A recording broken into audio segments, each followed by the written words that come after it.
So, let's talk about him. Blake Freeland, offensive tackle from BYU. Cincinnati has already worked him out, looked at him, and has shown some interest in him. So who is he? Why is he important? Well, he is a third round, could be second round, late second, early third round offensive tackle from BYU. Let's go ahead and do a deep dive on who this guy is and possibly who could be the new right tackle of the Cincinnati Bengals. So, overall rating is an 83.6 out of 100. Pass blocking grade is a 93%. Run blocking grade is an 84%. Draft projection, 4th. Overall rank, 112. Position rank, 16. College games played, 43. College game snaps, 2,635. ESPN gives him a 3 out of 5 stars, a 76 out of 100 rating. 247 Sports gives him a 3 out of 5 stars, an 83 out of 100 rating. And Rival.com gives him a 3 out of 5 stars with a 5.5 rating, which is, of course, 90%.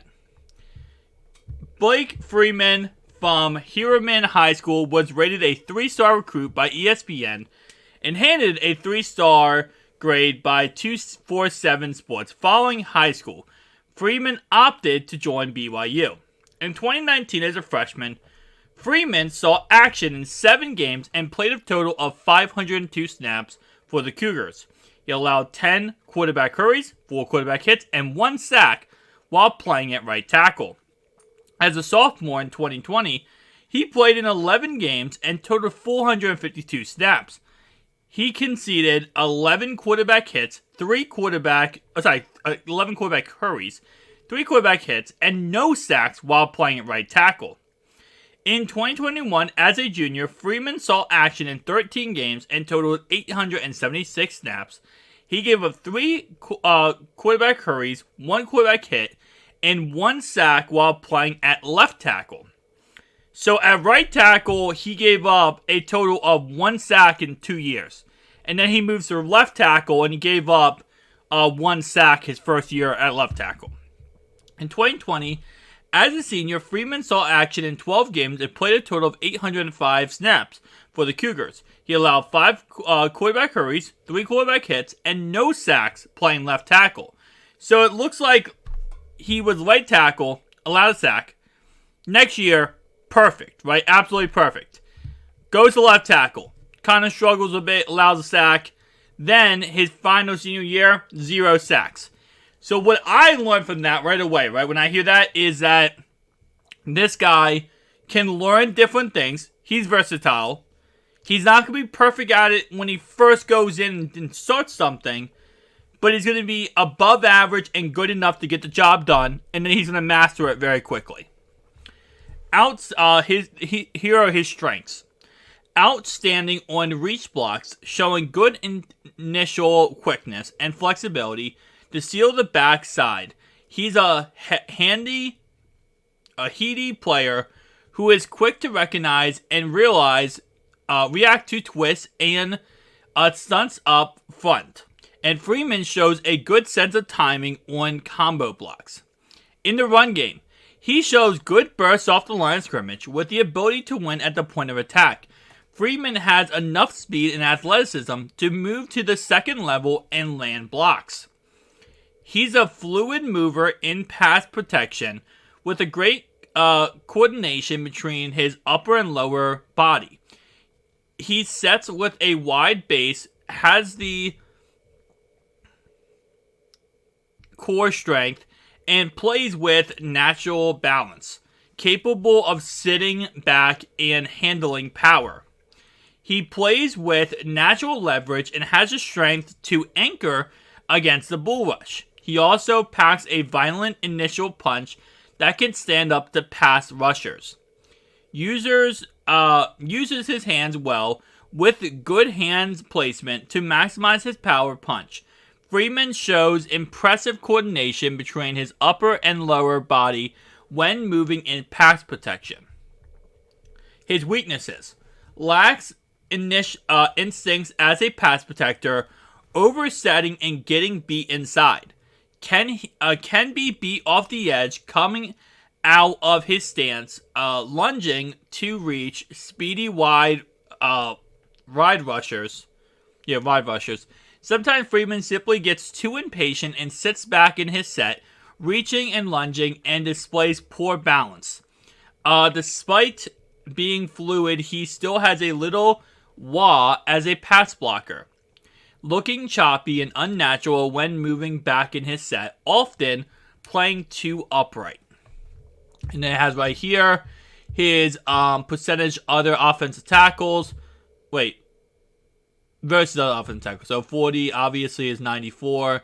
Height is 76. Weight is 17th. And then so on and so on. And then obviously how often a scout servants rate Blake Freeman. So it looks like we have all the way up to a 234.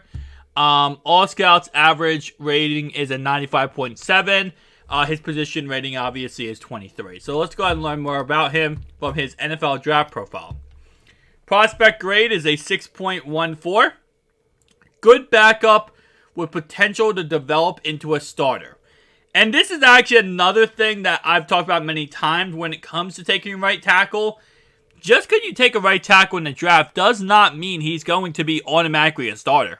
It does not mean that. You could take a right tackle in the draft and he and Carmen fight for that right tackle position. And then eventually maybe he wins or Carmen wins and he's a backup to Carmen. Now, keep in mind, with all this being said, if you are taking a right tackle, Cody Ford and Collins most likely will be cut. That means Cincinnati will be saving $11 million across those two said players, as Collins can be cut for $10 million, and right now Cody Ford has nothing guaranteed, so he can be cut in any time. So keep that in mind. If you do draft the right tackle, then he will most likely, Ford and Collins will be cut. Anyway, though, he's a 77 overall 100 grade, which is good.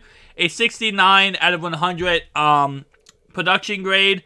Athleticism grade, he's an 88 out of 100, which is ranked as first in the NFL draft. Total score is 77 out of 100, which is ranked 7th. Again, this guy is a really, really good, backup that could become a starter. His strength is team captain and 4-year starter. Frame can carry much more weight and muscle. Plays with a charge up, a punch and pass protection. Keeps battling to find hand placement when he gets behind early. Fluid and athletic in his movements. Adequate lateral movements for zone scheme asked. Ability to mirror and match movements in space. Weaknesses. Currently lacks core power to overcome disadvantage of great height. His trouble unlocking leverage as a run blocker. Drive blocking falls below average. Needs to improve punch accuracy to maximize his anchor. Slide quickness for recovery is underwhelming. Requires additional technique to protect edges. Now let's go ahead and bring up my favorite mock draft service, Pro Football Focus. And I know yesterday I think somebody commented down below and was saying how Pro Football Focus isn't really legit because, a lot of times players get drafted either when they should be drafted earlier than they have them drafted, and certain players shouldn't be falling in certain drafts. At the end of the day, Pro Football Focus, I think I really like the simulator, right? But any mock draft you look at, nobody knows. And I can't stress this enough. Nobody knows where these players are going to go. Because everyone's like, oh, well, CJ Stroud, Anthony Richardson, Bryce Young, Will Levis, first 5 picks. Really? Because last season, we thought that Kenny Pickett was going to go in the top 15 picks. He went pick 20, the Steelers. We thought that, the Titans, not Titans, but we thought someone was going to take Malik Willis within the first round. He went in the, second or third round? Nobody knows what's going to happen in this NFL draft. Like this right here, Michael Mayer, Dalton Kincaid, they might not be taken until the Cowboys pick at pick 27. Pick 26. We don't know, right? anything is possible. Because at the end of the day, every team has an NFL draft board, right? And their players they like on that draft board. We don't know who that draft board is. And every year, scouts, obviously, they miss on a player. They say this guy's going to be great, this guy's going to be great, ends up not being the case. And because of that, that just shows how much little we actually know is going to happen. So, for example, we all say, oh, well, the Cowboys are going to take Bijan Robinson, or they're going to take Mike O'Mara, they're going to take Kincaid. In this draft, they take Antoine Harrison. And in all honesty, on their draft board, they could have Antoine Harrison completely scratched off and say, we're not taking him. We don't like him. We don't know that, right? We don't know anything, right? So the Bills might say Michael Mayer scratch off their draft board. I highly doubt it, but I'm saying it's possible that a certain player that they interviewed, talked to, looked at, they just simply said, we don't like that guy. He doesn't fit our culture. He scratched off our draft board. And then you have people making mock drafts or, draft simulators like, oh my God, the Bills are going to take this guy. And then, lo and behold, he wasn't even on the draft board. So just keep that in mind. Again, like I said, whenever we do mock drafts, we talk about possible players and where they could go. We could be completely incorrect. We could have DeJuan Jones here go inside the top 20 picks. He could also go in the third round. We don't know because we don't know what teams are thinking. We know teams could say, hey, listen, that guy, DeJuan Jones, he's a project. We don't know how good he's going to be. And he could drop, right? All we know about in this draft is one thing. Will Anderson is the best pass rusher in this draft. He'll go top 10. Jalen Carter, obviously after all the problems, he'll still go top 10. Cornerbacks, the top of the board corners, we know will probably go easily. Paris Johnson, top tackles, Broderick Jones, they'll go fast. That's all we really know at the end of the day, right? So just keep that in mind. Again, like I said, so I might be completely incorrect on saying that, they're going to go A, B, C, and D. Or I could be completely correct. You never know. Anyway, though, so first round pick here. I'm going to have them take Blake Freeman here in the second round. Again, like I said, he's a late second round, early third round pick. I'm going to have them take Blake Freeman. So I'm not going tackle with the first pick. So if I'm not taking tackle here, right, I'm going best player available. In my opinion, best player available at the position. Sam Laporta definitely is a monster. And again, like I said, as I've learned more about him, I've grown to love him even more and more. I still really like Donnell Washington just because of his freak ability. 6'7", 264. His run blocking ability, his frame is absolutely amazing. But what we see out of Sam Laporta is going to be he's more of a vertical threat. And that would be nice to have Burrow have another, vertical threat player on the field. Rather than just having, another blocker on the field. So, I'm interested in him, right? Other guys I'm interested in here. Cornerback. Emmanuel Forbes is the best player on the board at this moment in time. I'm not too interested in him, but he definitely sparks my interest. I am interested in safety here. Antonio Johnson, I really do like him, but I feel like you can get Sidney Brown in the second round and be fine. Obviously, the second round here, we're going with Freeman.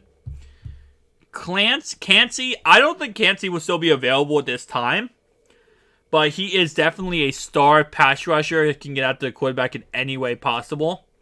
He is a first-round pick, and he is the best player available. Will McDonald, another really stud player here. Yeah, I'll be honest with you, for this NFL draft, because the guy I like is Donnell Washington here. I think he's going to be an early middle second round pick. You go and get your guy, right? I think the best pick here, overall-wise, the best pick is Cansey, right? He's the best pick. Get a defensive lineman who can get out to the quarterback, who can make plays, and absolutely dominate for you, right? That's the best pick. He's probably the second best pick. I don't really like William. I'd say the second best pick is probably going to be William. I don't really like him too much, but I think he's the best pick. Emmanuel Forbes is next on the list, and then you go down this list here, right? Bijan Robinson is already taken, by the way. And you're not taking Gibbs this early. You're not. Now, again, I always say that, but at the same time, it's like, listen, at the end of the day, if you want someone, you go get him, right? But you're not taking Gibbs this early. So, I'll be honest with you here. I'm going to go tight end. I'm not really interested too much into Luke Musgrave. I'll be honest with you. I don't want to reach for tight end, and I'm reaching for tight end if I take a tight end here. I don't want to take tackle. Okay, you know what? I'm taking tight end. I don't care. I'm going to take Sam Laporta. No, I can't do it. I'm so indecisive about this, guys. Because I just know Sam Laporta, I like him, but he's just like, he's not a 28th overall pick. He's not. Let's go ahead and do something here, actually. Let's take, I want to take Cansey. I'm going to take Cansey. That's a pick I've never taken, and I don't know if 1,000% if I would go with that pick. He's the best player available, in all honesty. He is going to be a star, but at that pick, I mean, then you're losing out on, the tight end, Sam Laporta. You're missing out on Darnell Washington here. And I don't know if I would 1,000% rather have Cansey over those two guys. But at the same time, though, it is what it is. Matthew Bergeson actually went early in this draft. He's another player I really do like to tackle. But anyway, so we're going Blake Freeman, right? In the second round. So now we got our right tackle solidified. Third round here, I'm going with Tank. And I saw somebody say, like, oh, you love Tank because of his name. I love Tank because of how good Tank is. Tank is a monster. It has nothing to do with his name. I love his name because his name is awesome. But at the same time, though, I like Tank over Dwayne McBride. I think Dwayne McBride is a really good running back. But I like Tank a tad bit better. So that's why I'm going Tank here. Fourth round, taking Josh Wiley. Fifth round, Ronnie Hickman. Sixth round, I almost want to take Quindell Johnson. Quindell Johnson already went, didn't he? He went in the fifth round. Jesus Christ. Okay. I messed up there. I didn't mess up, but I wish I had Quindell Johnson too. I kind of wanted a 1. Oh no, he went 190. He went literally like 20 picks ago. I kind of wanted him and Hickman, but it is what it is. All right, sixth round now. I'm probably going running back again. Probably going Muhammad. Seventh round here. See, that's the thing though. It's like sixth round, I probably would have went corner. I shouldn't have went running back again. I should have went corner, and then seventh round, I should have went running back again. So, yeah, I'll probably go Valentine. I should have went right there. Right was a better pick than Valentine. Yeah, that draft was kind of an L. He gave me A+ for Cansey. I just don't really like Cansey, like in this aspect. I guess again, like I said, I am kind of thinking bias-wise. If you're going best player available, you're probably going Cansey there, but it is what it is. All right, so let's do this draft again. Wow, we're in the same spot we were in last time, where all the players that I could reach on or take early are gone. I'm not taking Antoine Harrison. You could take Antoine Harrison here. I don't think he'll be available here, but at the same time, you could take him here, actually. Yeah, we're in the exact same spot. Let me do another mock. Let's see if we can find a way to get in a different spot here. That's my goal here. I want to see if we can find a different kind of like, setup here. Nope, we're in the same spot every single time. Okay. Which actually is good. That means some of these players are going up the draft board, which is always good to see. All right. Emmanuel Forbes. Let's say we take corner first round. I'm not too much a fan of that. I'll be honest with you. Alright, we're taking offensive line. We're taking offensive tackle. That's what I meant to click. See, that's the thing though. If your second round, if Matthew Bergeron is on the board, I'm not taking Blake Freeman. I'm not. I think overall wise, I like Matthew Bergeron better, but let's say hypothetically speaking, he's not on the board. Third round here, I'm still taking Tank. I'm finding myself in every single draft here taking Tank. Fourth round, I'm taking tight end. I'm taking Josh Wiley. Fifth round, I'm taking... Is Hickman. Hickman is not on the board. Hickman's actually off the board. He went to the Falcons there.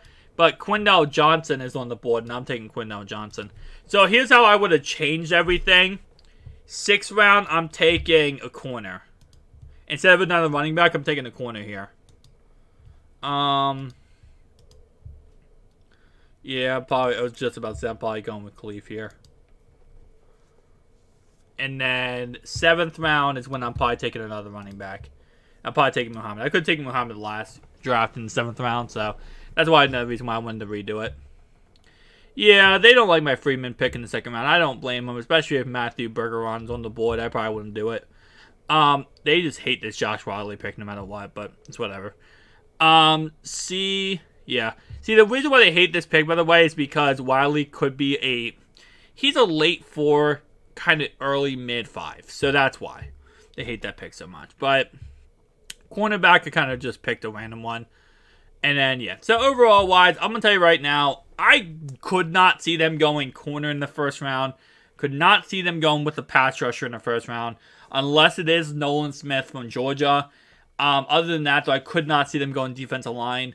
I think they go, personally speaking, I think they go tight end. Bijan Robinson's available. They look at him. And then they go with someone like an offensive lineman, right? I don't think they could take, in reality, they could end up taking Freeland here in like the third round. But we'll have to wait and see what ends up happening. Thank you guys for watching. I'll see you guys next one. Peace out.